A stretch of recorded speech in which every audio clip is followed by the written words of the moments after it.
So last night I watched the awesomely titled Massacre Time from 1966, and as always, if you enjoy this review, hit the follow button. I upload these every day.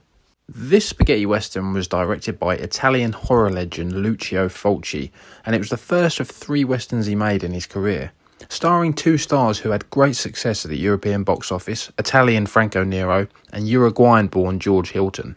I've got to say, this might be the best I've ever seen Franco Nero look in a movie. He looks spectacular. George Hilton plays his drunk brother, and he's great as well. The story is a little stodgy. We open with a brutal scene where the young Scot, as yet unintroduced to us, sets a pack of dogs on a prisoner and watches him get mauled to death. In true spaghetti western style, this is their subtle as a sledgehammer way of identifying the villain to us. After the titles with a brilliant theme song, we meet Franco Nero's character, who is a gold prospector, when he gets called back to his hometown only to find out it has been completely taken over by the Scots and every building has Scots branding on it. Revenge ensues, and I'll leave the finer points out in case you plan to watch. It does take a while for all of this to get going, and the first 40 minutes are pretty slow going and even a bit confusing before we finally get things tied up nicely going into the second half of the movie. From that point on, it ramps up a notch and it's just kill after kill from our 2 heroes. The last 20 minutes in particular, they must take out at least 30 men in various ways, including some trick shooting from the pair. Not only does Nero look good himself, we also get a classic spaghetti western trope of a really jazzy looking villain you just love to hate. The movie looks great visually as well. We even get a bit of variety. We get the usual dusty sets you expect, but we also get some mountainous terrain and even some greenery.